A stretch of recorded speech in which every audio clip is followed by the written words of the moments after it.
You're listening to the Creative Mind Smart Money podcast, and I'm so excited to welcome my special guest, Shannon, from the Email Club. Shannon is an amazing email marketer, and she actually works with my company, Firestorm, and I'm always wowed by her skills. She's here today to help us dive into the exciting world of email marketing. I'm so excited to have you here today, Shannon. Thanks for having me. I'm so excited to be here. Absolutely. So can you go into a little bit and explain to us why you became an email marketer and kind of like what inspired you to go into that field? Yeah. I'll try and give you the short version, but essentially I have been in 2020, I had been a wedding photographer for 10 years. I always had heard email was awesome. I had even taken a course and tried it a little, but I didn't really see any success. So I was like, okay, it must not work for photographers, which is kind of embarrassing that I thought that. And now considering what I do, but here we are. And so after a few months of what we all know happened in 2020, I almost lost my 10-year business in a few months. And I thought, let me give this email thing one more try. And so I sent one email and I made $2,600. And I thought, no way. Like, I literally was like, is this what people have been talking about when they're like, you need an email list, you need an email list? And so I tried it again a few months later just to make sure it wasn't a fluke, and I sold more. And then by the end of the year, I set up some systems. I actually wound up making like $13,000 in my business that month just from email, or that year, from email. And I was like, okay, how come nobody's teaching other business owners how to do this? And I thought, that needs to be me. So that's kind of the short version of how I got here. That's awesome and also really inspiring, but like a true testament to why it is so important. Yeah. Because I think a lot of business owners just rely on social media and they don't realize the power of email marketing. Absolutely. And I think because we always hear as business owners, like, you need a list, start a list, start a list.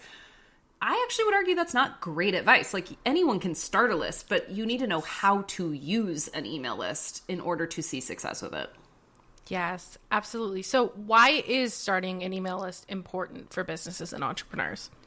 I mean, I personally love it because it is a direct line to your ideal client or customer or whatever it is that whoever you work with. And it's one of those things that people literally volunteer to be on your email list. They want to hear from you. They said they like what you have so much, they want you in their inboxes. So you don't have an algorithm to fight. You don't have like the same problems you have on social as far as like making sure your content's seen.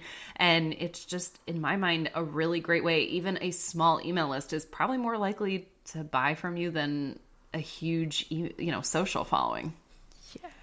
Yes, absolutely. And I mean, you're obviously a testament to that, again, with sending out that email and getting that like response back, which is amazing. So what are the first steps someone new to email marketing should really take to get their list started? Yeah. So I think you can do this in 3 really easy steps. I think all you need to do is choose an email provider that you want to use. And there's many out there. I personally use Flowdesk. I know you use ConvertKit. There's another one out there that's completely free. I actually think ConvertKit has a free plan now too, but there's one out there that's completely free called MailerLite, Lite. I mean, honestly, just pick one and go with it. Like, you don't have to go crazy. All, I think, offer free trials so you can see which one you like the most. Yeah. Because honestly, the platform you will use is the best platform. Like, it doesn't matter which one so-and-so's using, just the one that you will use is the best platform for you. So figure out which one you like the most and just get started. And then what you're going to do once you've picked that platform is you're just going to create an opt-in page, and any email provider will walk you through exactly how to do that. So it's just a way basically to collect email addresses so that people can say, yes, I want to be on your email list. I want to get emails from you. Just set that up. And then your third step is literally just talk about it. Say, I have an email list. Do you want to get on it? I'm going to be talking about these things, or I'm going to be telling you about this. Like, get on my list. And that's literally all you have to do. You don't have to have a welcome sequence. You don't have to have a free resource or anything like that. You can just start emailing. Yes, absolutely. Absolutely. And I think that's so important, is you just get started. Absolutely. Like, don't be afraid. Just start somewhere and then you can build upon it eventually. Exactly. I mean, I always had it in my head that I had to have certain things, right? Like, I have to have this welcome sequence, or I have to have this free resource, or I have to have these things set up. And then finally I was like, wait, couldn't you just email? Like, why do we need to have all the bells and whistles? you can build those later. You can add those later. Like, you can just start emailing. I didn't even know what I was going to talk about when I first started my email list. So I just started talking about random things. And then as my email list changed, yes, I lost some subscribers, but I got new ones that were more aligned. Or it's just, we overthink it in our head that we need to do all these things, but really you just need to write an email and send it. Yes, absolutely. So I know you touched on it a little bit, but how can entrepreneurs really choose the right email marketing platform for their needs? Yeah, so I think it's, especially if you're just starting, really any of these platforms we've mentioned will work perfect for you. So you really don't need to go crazy looking at, all the bells and whistles on 18 different platforms. You can just choose one of the top platforms that, you're interested in. I can go crazy on each one, but like Flowdesk, I think works really well for creatives because you can get really crafty and make it look really pretty a lot easier than in some other email providers. You can kind of make any email look pretty. It's slightly easier to do in Flowdesk. But like ConvertKit's great. MailerLite's great. Again, you can make these all look the way you want. And at the end of the day, I was actually just talking to my members about this today too, which is kind of funny. But at the end of the day, like, yes, I enjoy a pretty email, don't get me wrong, but most people aren't buying because your email's pretty. They're buying for other reasons. They're not. I know tons and tons of extremely successful business owners that literally just put text in an email. They do not put any design. They don't put a logo even. They just put text in an email and they sell like crazy. So I think good design or like bad design can hurt your email, whereas good design is fine, but it's kind of like a cherry on top. You don't necessarily need it. So I say figure out which one you enjoy using the platform in and then just go from there. Yes. And I know it's a common thing, like it's called like shiny penny syndrome, where you're like, ooh, I just started using this one. And then, on Threads, someone says, oh my gosh, Flowdesk is amazing. And you're like, wait, should I have gone with Flowdesk or something like that? But I think what's best is like mastering that platform and knowing what works best for you rather than being like, I'm going to jump from email platform to email platform.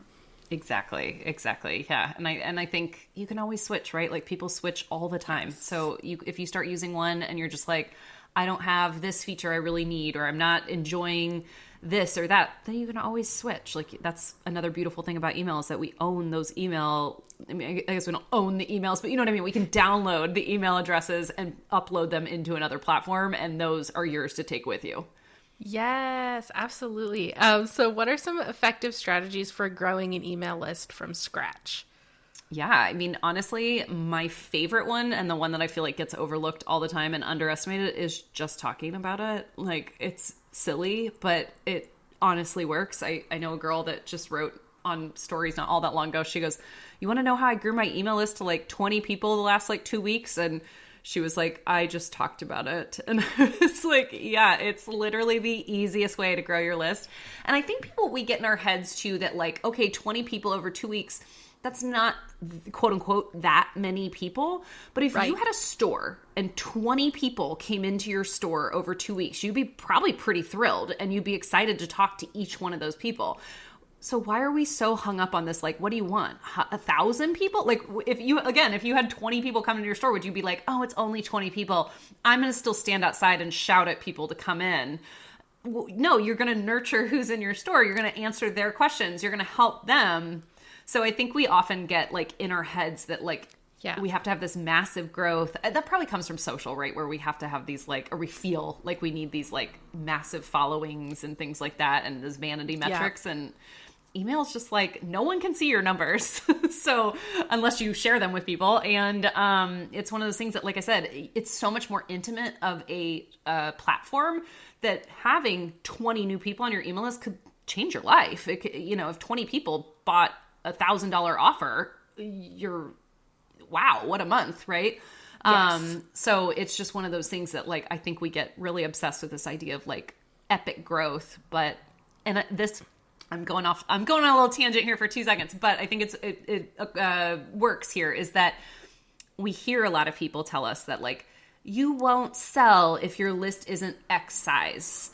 And I have proven that wrong time and time again. Like they'll say like only 2% of your list will buy. No, if you actually like specifically get really strategic about who you want on your email list, and just target those people, you're going to sell a whole lot more to your list than if you are just trying to grow.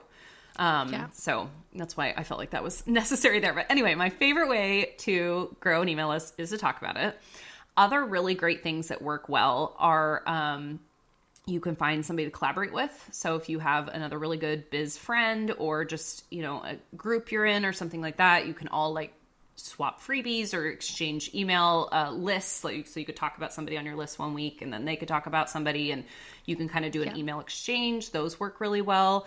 And then obviously just getting out there as far as like interviews, like podcasts and things like that, like places you can talk about your emails and your lists and just things you do to, I always say like, you want to make it kind of enticing for people, right? Like they don't want to just join a list. They want to know, what are they going to get out of it? What do you have on that list that's going to help them with the problem they're sitting in? Yes, exactly. And I kind of find it funny when you're like, oh, how she's saying that she got 20 people over 2 weeks. It kind of reminds me of that sound. It was like really popular on TikTok a while back where it's like, oh, I only got 60 views. And they're like, well, if 60 people came into a room with me, I would be thrilled. Yep. Yep. Or you'd be speechless, right? Because you've got 60 people staring at you. I always say that when people have like smaller lists, like, oh, I only have 27 people on my list. I'm like, if you had a room of 27 people, you'd be probably kind of intimidated. So, yep. Yeah, exactly. So how can businesses encourage their audience to sign up for their email list? I know you kind of touched on that a little bit already. Yeah. So, I think make it easy. I think a lot of times we like, if you're sharing about it on social, sometimes we forget to like just throw up a link or like how to get on the list, right? It's something very simple that we just overlook, but like, give them a link to opt in or give them a sticker box to say, put your email in here. I like to have them opt in so I don't mistype emails because I'm notorious at typing things wrong, but so I like to let people type it. But if you want to type it yourself, you could do it that way too.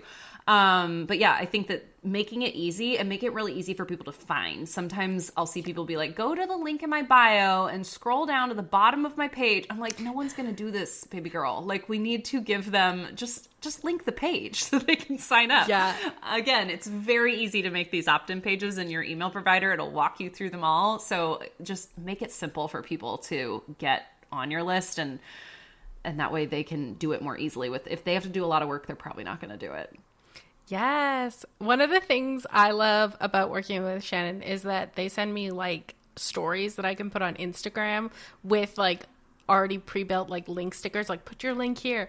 And that just kind of reminds me and it gets me thinking like, okay, I need to put this on my page. And I've actually gotten, I think, 13 people from my stories from those posts because people just click on the link and they sign up. And I think that's one of the easiest ways. Again, like Shannon saying, like, if you just put in your story, oh, hey, I have an email list, nobody's going to really look at it.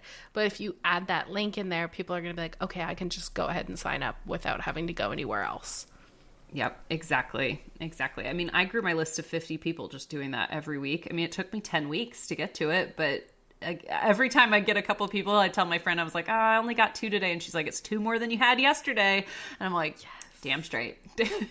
Yes, exactly. So how can entrepreneurs find the time to consistently create email content?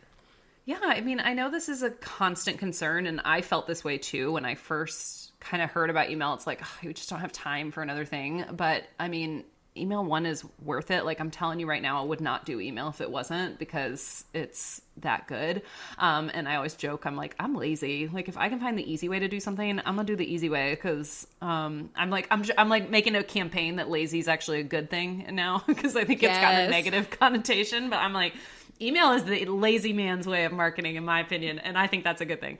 But yeah, so essentially, I think what helped me to get consistent with it was to pick a day I was going to send my email every week. Now, I recommend sending weekly. I know we haven't gotten to that question yet, but I'll answer it now because I feel like it fits here. I recommend sending weekly because for many reasons, but essentially because one, it's good for you to get into a pattern, but two, it's like they say we need to like get in front of people every, 7 to 11 times or something before people buy. I think I mean, I think we all can agree that number is probably a lot higher than it used to be. It's probably higher than 7 to 11. But if you're only emailing like once a month, then, you know, it's going to take you a year before people see enough of your content to want to make a buying decision or purchase. In theory, right? Again, this is all kind of numbers, but that's why I like weekly, because it's a good way to stay front and top of mind. But if you absolutely are like, there is no way I could commit to weekly, then you can try every other week, or you can try, 2 times a month and see if that works for you. And you will find probably that you will have more and more to say, and you will finally get into the weekly swing of things. Yes. Or if you have to only do monthly, you can. Again, I don't think you're going to see the best results with monthly, but if it will get you started, great, go for it. But what I did for my weekly emails was I was like, okay, I know personally, like I could literally ask almost anyone, like, when do I send my emails? And they probably be like, Fridays, because I always say my emails are going out on Fridays. So I just say like, okay, Friday's sending my email, Thursday I need to write it. And so for me, I like to do it week to week. I know that's like baffling to a lot of people, but I just email every week. I sit down and write my email on Thursday nights, and then it goes out on Friday. That's just how I work. I'm not a great batch worker, but if you are, 1 email a week is only 4 emails. So you could sit down at the beginning of the month, write out 4 emails, and then just schedule them through the month and be done. Yeah. That's kind of the beautiful thing about email. It's not like social that now there's like trending audio, or that audio isn't trending, or I need to change this thing or do that, or like hashtags or whatever. Like you can literally just have them scheduled and sent out while you're doing other things. Yeah. Yeah. No, that's so true. I feel like, especially with email too, sometimes it can be really spur of the moment. Like, but I know before working with you, I did the same thing. Like, I was like, I can't write ahead of time because it's more based on like what I feel the night before. And I'm like, this is what I want to talk about. So sometimes it's like, you just can't think that far ahead. And I think that a lot of marketing is kind of emotional, and there are times like, when you do batch content where you need to pivot because you're like, no, I have something more important to say right now. So I don't think it's a bad thing at all to like, totally. And if something comes up and you've like already written an email, you can always pause it and send it later and do the thing that's come up. Or you can send an extra email. Sometimes I have to remind myself that, like, I'm like, oh, I should add that to or send that on my email. And I'm like, where am I going to fit it in the email? And then I'm like, wait, why don't I just send another email? Like, who cares? It's my email list. I can do what I want to. Exactly. I mean, I guess there are limits. I saw on Threads at one point, there was a lady that said she got, I think it was 6 emails from one person in one day. And I was like, holy crap. I can do better than that. Oh my goodness. 17 in 12 hours from somebody. Yeah. Oh my gosh. Yeah. It's like, there are people out there who suggest, like email people that suggest sending as many emails as you can humanly handle, essentially. I mean, I don't know their exact rules because I'm not in their programs, but there are people out there who do pitch this. And yes, honestly, a rule of thumb in the email world is the more emails you send, the more you'll sell. Like, that's just kind of true. But they're usually more quality emails than they are just crap emails. And I think that I think people kind of get in their heads that like, I don't like email, so I don't want to send email. And I'm like, you're probably getting crappy emails if you don't like email. Like, or you're just not on the right list, right? You're getting like 8 emails from Banana Republic one day or something, right? And like, you already know about that sale. You don't need more. But if you're sending quality emails that people like to get, it's exciting. It's fun to send those. So I've heard this of people sending many in one day. And again, to each their own. I'm sure that strategy works for some people, and I'm sure it's certain situations that it does work. I think once a week is okay. You don't need to go crazy here. Yes. And I think sometimes, especially when we're busy entrepreneurs, like seeing our inbox fill up like that from the same person, it's like, whoa, like what's happening? Absolutely. And I mean, again, I'm like, I don't know how these people have an email list sending that many, but I stayed on it only because I'm fascinated by how they can manage content for 17 emails in a day. But I think, again, I don't know how it must work. They keep doing it. Yes. So how can businesses generate ideas for engaging and valuable email content? Yeah, I love this question. So I think it's really important to think about when it comes to content, like, what are people asking you all the time, right? Like, what questions are they constantly asking you, or what things are you answering over and over again? Or again, as we mentioned, threads, sometimes you could just scroll through there. A post I did on threads went crazy because of seeing other people talk about a situation. And so I shared something about it, and of course it went crazy. You could do the same thing with email though, right? You could still share it on threads and an email. Or, you can do both, but sometimes just getting ideas of like, what are people talking about right now, or what problems am I seeing them stuck in over and over again, or questions that they're having, and I can answer those in emails. That's like my go-to for content when it comes to email. But if you're, other ways to kind of think about that too would be like, what's something you wish somebody knew before working with you, right? Like if you could touch them and tell them things, put it in an email, right? Like put that in an email. What, I'm sure you could think the same thing for like things about bookkeeping, right? Like what you wish they knew before they came to you to book you, or what they, what you wish they knew when booking a package with you, and like what things to look for in a bad, what is a bad situation, or what are red flags to look for in a bookkeeper or something like that. Like these are all things that people like need the answer to. And or just really simple things sometimes too. Like I think I said one time, like your email doesn't need to be a sales page because you're sending them to a sales page. And this girl's mind was like blown. And it would have never occurred to me to have said that as a thing. But I was like, oh, I should make that an email, No, I love too, like your subject lines, and seeing you on threads and being like, oh wait, I should make that a subject line. And I'm like, that's so great that you're just like constantly coming up with content as you're responding to other people. We have a saying in my membership that like everything is an email. So like literally you're brushing your teeth, that's an email. Like and so we always tie them into stories and things like that. And it's just, it can be really fun. And I think that's what we tend to forget at times because it feels like this techie thing we have to do. And I'm like, make it fun. How can you make it interesting for people and talk to them like humans? I think a lot of times we like get an email and we all of a sudden turn into robots. Like we're like, must buy my things. Like, why are we talking like this? Just talk to them like it's your best friend. Yes, exactly. And I think that really helps build that list too, is when you do talk to them like that. Like I know that in some of the emails that you make for me, we talk about people like actually responding back. And I think that that's so important because sometimes, people don't think that they can respond back. Like when you get an email from like Banana Republic, you're like, I'm not going to respond back to this email. But when you get an email from, Shannon or Samantha, you're like, wait, I can actually talk to this person and get to know them a little bit better. Yeah, absolutely. Absolutely. And it is such an intimate I don't know why we'll like DM somebody any time of day, but like an email, we're like, oh, should we respond? I don't know.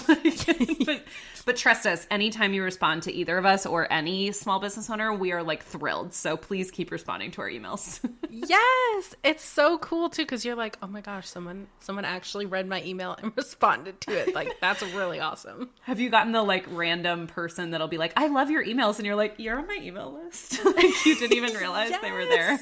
Yes. And I love to like, the little quizzes where we put A, B, C, D, and then I get people that comment and they just give me a letter and I'm like, hey, that's cool. You're still responding, so it still works. That's one of my favorite tricks that I think people don't. They'll make a question too complicated for people to respond to. And I'm like, make it a 1, 2, 3 or ABC question that they can just reply a letter or a number. And like people, it just takes away those brain calories of us having, we think about so much all the time. If we can just pick a letter and send that, so much easier. Yes, absolutely. So I know you touched on it like a little bit, but what types of content tend to perform well in email marketing campaigns? Yeah. So, I mean, honestly, I think just putting yourself or your personality into your emails, kind of no matter what you're talking about, will usually do well, right? It kind of depends on what we're thinking of, quote unquote, do well, right? So if we're talking about, just getting good engagement and making people, fall in love with your emails and want to open your next emails, which personally I think should probably be your goal, even though we do absolutely want to make sales. I think getting people used to open your emails and being excited to see your name in their inbox is probably like a very underrated thing that we should be doing in our emails. So I think just, again, talking like you are who you are and not turning into this, you know, I'll see people like post things on Threads, right? They have these crazy stories, these crazy thoughts. And then in their emails, they're like, hello, how are you doing today? It's weird weather, right? And I'm like, why are you talking like this? Like, why don't you put that crazy story you just told me on Threads in this email? And I would be like, tell me more. Like, I want to hear everything you have to say. So I think just thinking about like what helped me a lot when it comes to getting like good content and feeling really good with email was sometimes I would go into my like who's on my list, my subscriber list. And I, especially when I was first starting, and I would just scroll through it until I saw somebody that I was like, perfect, I'll write this email to them in my head. And so then I would sit and be like, hey, Samantha, how are, you know, like, and I would talk like I'm talking to you, and I would write this whole email. And then it felt more like I would got so many more responses, so much more of like people being interested and feeling like that email was written just for them, even though, you know, it was going to a list of a pretty sizable number. They felt like it was a personal conversation because I was talking to them like they're humans. Yes. So what are some of the strategies for overcoming writer's block when creating email content? So that's one of them. I love to go through and find somebody to talk to. And then that way it helps me to think, how would I talk to this person? Especially if they maybe ask me something about like email, right? Like this is a great example. Some of these questions I could totally turn into an email and just, you know, talk about like I'm talking to a friend. Like I said, sometimes I love to scroll different things that don't go too crazy because obviously we don't want to consume so much that then we're kind of confused. But I heard this trick actually too from somebody, I think it might have even been on Threads, of somebody saying like, write down like 52 questions that people ask you, right? And just like set a timer for like a half hour, an hour, and just write down all these questions. And then they're like, you have content for your email for 52 weeks, like an entire year, essentially. So just, that's a great way of just thinking of like questions you get all the time and making those content. And you can always go back to that kind of thing. Another thing you could do is go through your content you posted before and pick something and turn it into an email. Yes. Like we kind of forget we can content repurpose like that. I'm guilty of forgetting to do that too. Or, you know, even repurposing the same content again. I think we think like, oh my gosh, somebody's already seen it. And it's like, maybe they have, but they probably don't remember. Like I wouldn't. Yeah. Well, I think that's so important. And actually, like, I think next month or the month after, I have a lady coming on talking about content repurposing. But I think that we always forget that just because we put something out there before doesn't necessarily mean that everybody has come and seen it. Like you can have 600 followers on social media. You can have, 300 people on your email list, but not every person is going to see it. So and they may digest it differently too, right? Yes. Like if they see it in a visual format versus written format, they may digest it completely differently. Yes, absolutely. And I think that's so important to remember. Because you could have maybe when you're saying, they do that 52 question exercise, they might only come up with 47. They could take 3 of those questions and repurpose them at some point throughout the year. Maybe it's a really popular question that gets asked so many times and you're like, well, I'll just write a couple emails about it. And that's kind of the beautiful thing about email too, is like, I think a lot of times we think it needs to be a certain length or I think this comes from school and those 5-paragraph essays that I'm like breaking people of this every day, I feel like. But we think we need to write this like, intro and 3 paragraphs and a conclusion and all these things, right? And I'm like, you could put 3 sentences in an email and send it. Like it could be literally someone asked me this question today and here's what I said. Send. Like you wouldn't even have to go harder than that. I literally see somebody like Postable, the site that you can like buy cards and order from and they ship for you. They have my friend actually does their emails, but they have some really fun emails that are sometimes just a sentence. Like they literally will be like 25% off cards, click here. That's it. And you're just like, I'm sure they make tons of money because it's just so simple and it tells you exactly what you want somebody to do. And I think often we're like, this isn't a blog post, even though we kind of like, we just get in our heads with stuff. So keep it simple. If you're like, I've sometimes just shared a podcast episode in an email. That's it. Like you don't have to go crazy here. And I think we get in our heads. We're very good at that as business owners. I think so. Yeah. Well, and there's so much to think about, like you mentioned. I mean, between social media, email marketing, and then further than that, you have networking, in-person marketing, everything like that. So we can definitely overcomplicate the things that we need to think about. But absolutely. I think email is one of the really, really simple things that we just start. And one of the things we overcomplicate very easily. Yes. Yes, one of the things I like to remember is one of my mentors told me, done is better than perfect. And love it. Absolutely. I heard somebody say too, she was like, we're, as business owners, we're kind of expected to be good at a lot of things. And so if you're ever in your feels about emails or anything, most businesses have an entire team running something like that, right? So it's unusual. We have to be good at selling, at video, at podcasting, at interviews, at writing, at so many things. And it's the best part about email is you don't have to be. If you pass third grade, you can write an email. It's that simple. Talk like a third grader. You're good. Send the email. Done. Call it a day. Yes, absolutely. I love that. And I think it's so, so valuable. I want to say thank you so much for being here today, Shannon. I really appreciate it. I think we got a lot of really tangible tips that my listeners can walk away with. Where can my listeners find you if they want to work with you or just connect with you on the internet? Yeah, so I basically live on Instagram. You can find me there at Mrs. Vondy with a V as in Victor, Vondy. I'm sure there'll be a link somewhere here for you so you can find me. And then obviously you can get on my email list and see what the fuss is all about if you would like to. I probably have a free resource I'm going to hand off to you too that you can include. And so that way we can connect, and please feel free to DM me or reach out. I love having conversations, or if you have questions about email, it's my favorite subject. So feel free to let me know, and I would love to chat with you further. You can also find me on my website too at theemailclub.co if that's your jam. Beautiful. Well, thank you again, Shannon. It was such a great episode, and I can't wait to see what our listeners say about it. Thanks for having me, Samantha. Bye.